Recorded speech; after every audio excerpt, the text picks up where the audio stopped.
munculnya matahari dari arah barat.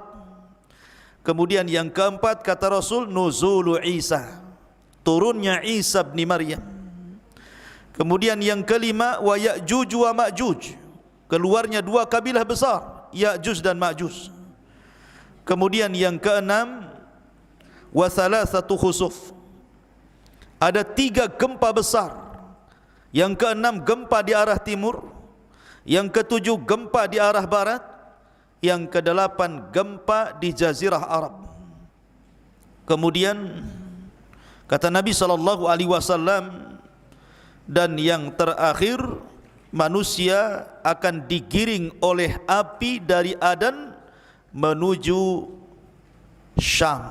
Disitulah tempat berkumpulnya manusia.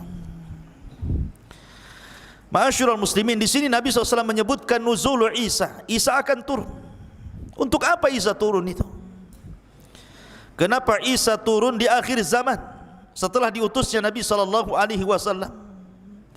Apakah Isa akan mendakwahkan syariat Injilnya kepada manusia? Tidak.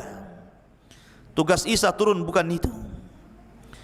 Kata Nabi SAW, walladzi nafsi biyadi la yushikanna an yanzila fikum ibnu Maryam, demi zat yang jiwaku berada di tangannya, hampir-hampir Isa akan turun kepada kalian. Kana hakiman adalan, dia akan menjadi hakim yang adil. Fayaksirus salib, akan mematahkan salib. Wa yaqtulul khinzir, akan membunuh babi. Wa yada'ul jizyata, dan akan mengambil upeti. Kemudian kata Nabi SAW, dan harta akan melimpah, sampai-sampai sujud 1 kali jauh lebih baik dibandingkan dunia dan isinya, karena banyaknya manusia yang kaya. Kemudian Abu Hurairah radhiyallahu anhu mengatakan, in syi'tum, kalau kalian mau, bacalah ayat wa im min ahlil kitab illa la yu'minanna bihi qabla mautihi, dan nanti di akhir zaman sebagian besar ahli kitab akan masuk ke dalam Islam berkat dakwah Isa sebelum kematian Isa bin Maryam. Maka Isa ada hubung kait dengan kaum muslimin, karena dia yang akan membantu perang melawan Dajjal. Ketika kaum muslimin dipimpin oleh Muhammad ibn Abdullah atau dikenal dengan Imam Mahdi melawan tentara Dajjal yang diikuti 70.000 orang-orang Yahudi Aspahan lengkap dengan atributnya, tidak sanggup melawan mereka, sehingga Al-Mahdil Muntadhar dengan pasukan kaum muslimin yang sedikit bersembunyi di bukit di Palestina, sampai akhirnya mereka terkepung dengan tentara Dajjal. Akhirnya mereka mengalami kelaparan, sampai-sampai kepala sapi kalau seandainya ada jauh lebih baik dibandingkan dunia dan perhiasannya, saking kelaparannya. Akhirnya mereka mengatakan kepada Al-Mahdi, ya Imam, kalau kita tinggal di sini kita akan mati kelaparan, tapi kalau kita turun, kita akan berperang melawan Dajjal, tentu kita akan dikalahkan. Tapi menurut kami, mati syahid jauh lebih mulia dibandingkan mati kelaparan. Akhirnya kemudian tepat di waktu subuh, mereka sudah mempersiapkan pakaian-pakaian besi mereka, siap turun dari bukit itu melawan tentara Dajjal. Mereka sudah pasrah apapun yang terjadi. Tiba-tiba di waktu setelah azan, langit gelap, tiba-tiba terang, kemudian Isa turun diapit oleh 2 malaikat. Kemudian turun di tengah-tengah pasukan itu, awalnya di Menara Putih sebelah timur Damaskus. Kemudian menjumpai para tentara yang sedang bersembunyi di bukit bertepatan dengan salat subuh. Karena Imam Mahdi sudah tahu ciri-cirinya sebagaimana sabda Nabi SAW, maka kaum muslimin tahu itu adalah Isa bin Maryam. Maka Imam Mahdi mengatakan, taqaddam ya Ruhallah, silahkan kau jadi imam solat kami wahai Isa bin Maryam. Tapi Isa menolaknya dan mengatakan, setiap kaum ada pemimpinnya, engkaulah yang maju jadi imam. Maka Imam Mahdi pun menjadi imam. Kemudian Isa solat di belakang Imam Mahdi mengikuti syariat Rasul SAW. selesai solat, maka Isa mempersiapkan pasukan dan siap memimpin mereka. Kemudian mengusap wajah-wajah mereka, kemudian memberitahu derajat mereka di sorga. Kemudian Isa memberikan 3 pilihan kepada mereka. 1, kalau kalian mau, kalian tidak usah berperang. Aku akan berdoa kepada Allah, biar Allah mengutus pasukan yang bukan kalian, pasukan itu yang akan mengalahkan Dajjal dan para pengikutnya. Yang kedua, kalian tidak usah berperang. Aku akan berdoa kepada Allah Subhanahu wa taala, semoga Allah mengirim azab kepada mereka, sehingga azab inilah yang akan menghancurkan mereka dan kalian tidak akan meninggal, kalian akan selamat. Dan yang ketiga, atau kalian siap perang, aku yang akan memimpin. Aku yang akan memimpin kalian, dan aku akan berdoa pasukan Dajjal tidak sanggup untuk mengangkat pedang mereka. Akhirnya kemudian mereka memilih yang ketiga. Maka turunlah pasukan kaum muslimin dipimpin 2 manusia mulia, Al-Mahdil Muntadhar dan Isa bin Maryam. Kemudian berperang habis-habisan melawan Dajjal. Ketika Dajjal melihat Isa, Dajjal pun lari, karena tahu dia akan dibunuh oleh Isa. Lari ke barat, dikejar ke barat. Lari ke timur, dikejar ke timur.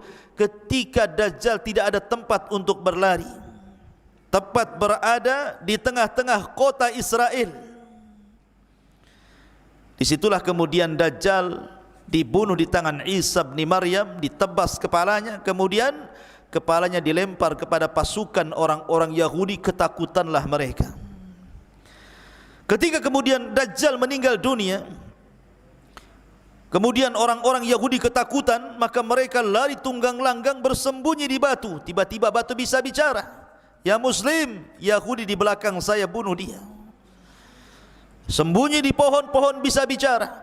Tidak ada satupun tempat persembunyian Yahudi kecuali bisa bicara, kecuali satu pohon yang sekarang sedang dilestarikan orang-orang Israel, namanya gharqad.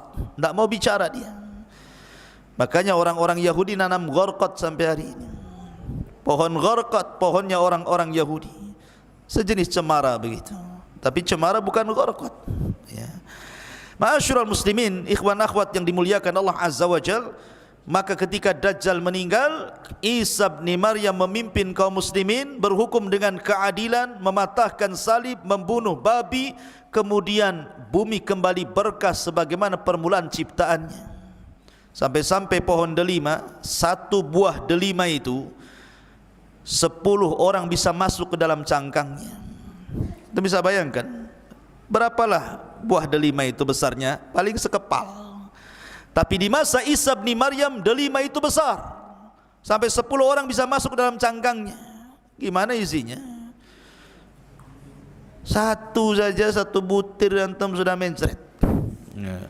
Besar, karena menunjukkan bahwa di zaman itu kembali disuburkan Allah Azza wa Jalla. Dari sini menunjukkan ada hubung kait antara Isa dengan kaum muslimin. Bahkan di zaman Nabi SAW, Muqawqus itu raja Mesir, agamanya Nasrani. Ketika Nabi SAW mengirim surat kepada raja-raja untuk ditawari masuk Islam, salah satunya adalah Muqawqus, raja Mesir. Ya, memang raja Mesir tidak masuk Islam, tidak sebagaimana Najasyi, tetapi dia menyambut baik surat itu. Kemudian sebagai balasannya diberikan hadiah Nabi SAW seorang budak namanya Maria Al-Qibtiyah. Dari Maria Al-Qibtiyah, hadiah dari Muqawqus raja Mesir inilah, maka Nabi SAW memiliki putra namanya Ibrahim. Ada hubung kait. Bahkan ketika Nabi SAW mengutus para sahabat untuk hijrah pertama ke Habasyah, Ethiopia, rajanya namanya Ashamah ibnu Afjur. Ashamah ibnu Afjur itu raja Ethiopia, atau digelar dengan Najasyi, dilindungi oleh orang-orang Najasyi, sehingga ketika orang-orang Quraisy itu berusaha mengembalikan mereka, ditolaknya. Dan belakangan setelah kemudian berdebat dengan Ja'far bin Abi Thalib, orang-orang musyrik, kemudian ditengah-tengahi oleh Najasyi, dibacakan ayat-ayat Al-Quran, belakangan Najasyi masuk Islam. Padahal kaumnya tidak ada yang masuk Islam. Makanya ketika wafat Najasyi, Nabi SAW mensalat gaibkan beliau. Bahkan di zaman itu orang-orang Najran, Yaman, banyak yang beragama Nasrani, berbondong-bondong datang kepada Rasul, berdebat soal kenasranian, kemudian belakangan mereka masuk Islam. Jadi ada hubung kait antara kita dengan Isa dan juga umatnya Nasrani.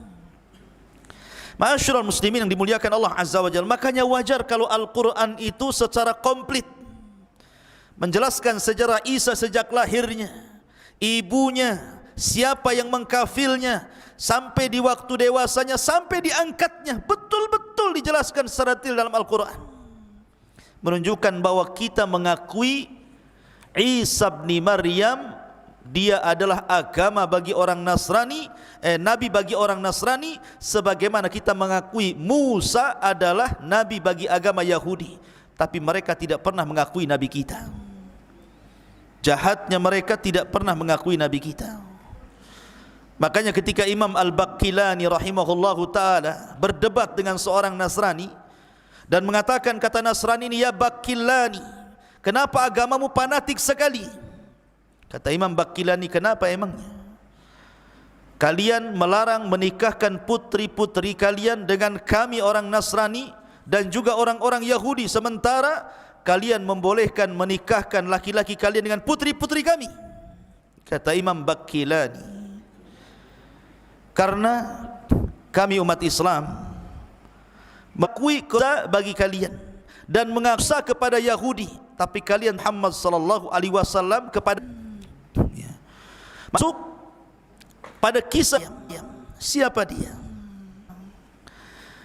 Kita awali kisah ini di dalam Al-Quranul Karim. Ada satu surat namanya Al-Fatihah. Al-Imran itu keluarga Imran. Penamaan Al-Imran itu 3 penyebutan. Pertama, Allah Subhanahu wa taala berfirman, ibnata Imran